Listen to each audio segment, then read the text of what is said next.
What we're going to do is continue OP1 by programming the holes. Then we're going to wrap OP1 up with the contour chamfers. We're going to verify, and we're going to use the compare tool so that we can see the model to our stock cut model. Then we're going to start programming OP2 using a duplication of the setup. So we're going to duplicate OP1.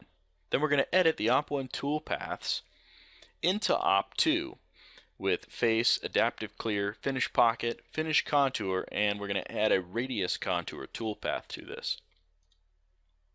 We'll finish up with a stock simulation, and what we're going to do in this stock simulation is we're going to save an STL from the first operation, then use that first operation's solid STL model to verify our second op. We'll wrap up Module 4 with post-processing and getting into the editor for the first time. Moving on, what we're going to do next is our holes. I'm going to go back to my shaded with edges for our holes.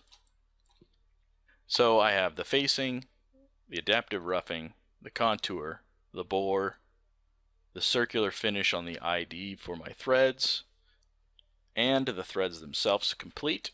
I'm going to go ahead and move on, and we're going to do our drilling. Drilling inside of HSM is actually very intuitive, and it's almost feature-based in how drilling is performed.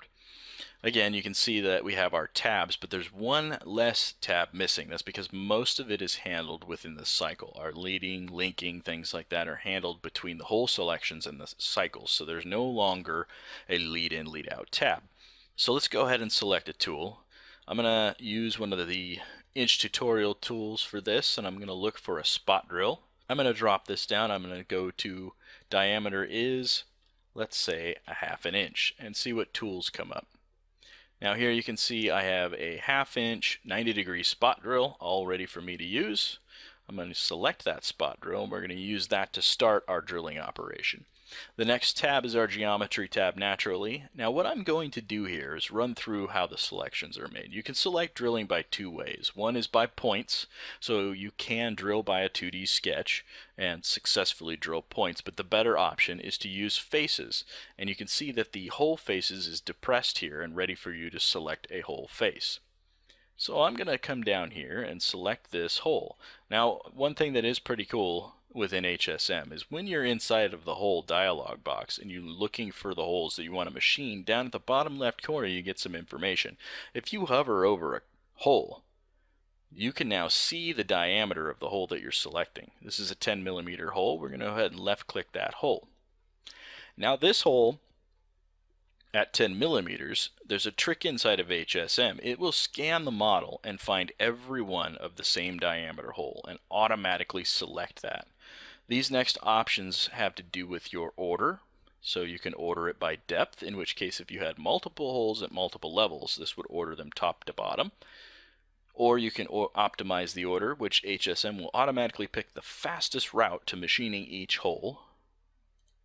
You can do them by selection just by unselecting that option, and you can do order inside out, which is going to switch the order and machines the holes from the inside of the selection out. In this case that doesn't matter because all of our holes are on the outside profile. Auto merge hole segments is an option that you can have selected. If you had a counterbore, you could select the minor diameter hole, and by selecting this it will machine everything from the minor diameter hole plus the counterbore or chamfers that are selected.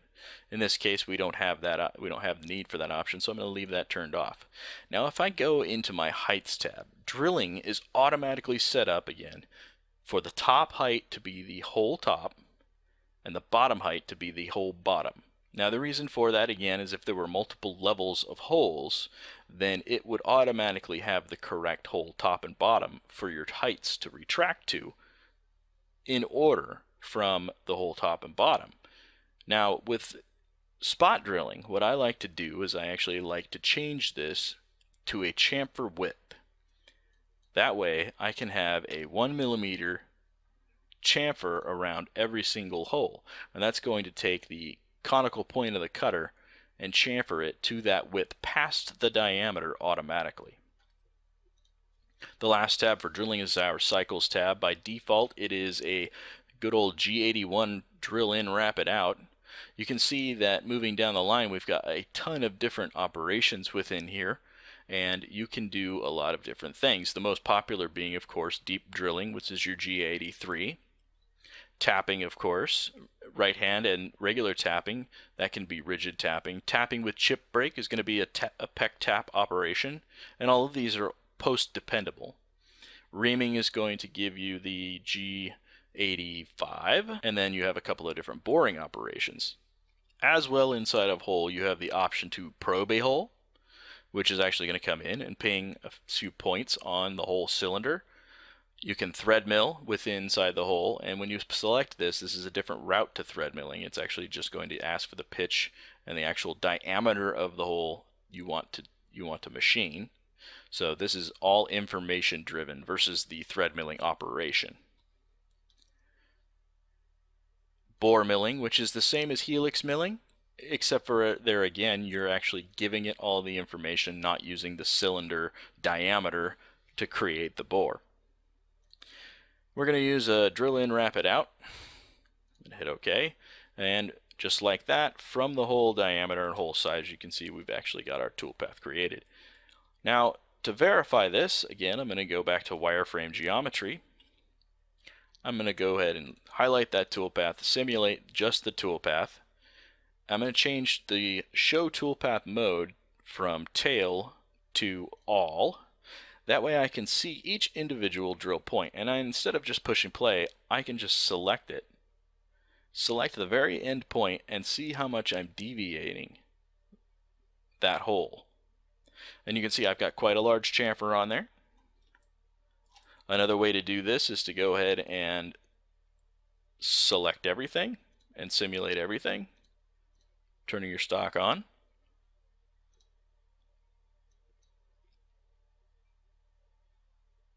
And now you can see how much that's deviated past that hole. You've got quite a big chamfer on there. That's okay. I like a nice big chamfer on all my holes, especially for cast parts. In this case, that could be a little smaller, but I'm going to go ahead and leave it the way it is. And we're going to move on. Now, I could very easily just come in and start using the drill operation again, but another trick I can do, since everything's already selected, is hold Control down and push D, and that's going to duplicate that tool operation. Now everything in here is ready to go with the exception of the cycle, so I can jump over to the cycle and the tool and just change what I need to change and just systematically go through and change what I need. So I'm going to change the next one to be a deep drilling, and you can see as I select through each cycle type, the options change. I now have my peck amounts, peck reduction if I want to keep pecking smaller and smaller down the depth of the hole, and then the minimum peck depth, which these will match automatically unless I change that one. In my tool, I'm going to select my drill, and there again, it's a 10mm hole that's selected. You get this information at the bottom left. So I can come into my libraries, and I could say 10. At the very top, you see my first selection is a 10mm drill. Go ahead and select that. Change my geometry, or leave my geometry the same. Change my height back to hole bottom, and I'm going to drill tip through. Now you'll see as I make these selections, the graphics window will automatically update, and you can see that my toolpath has extended itself past.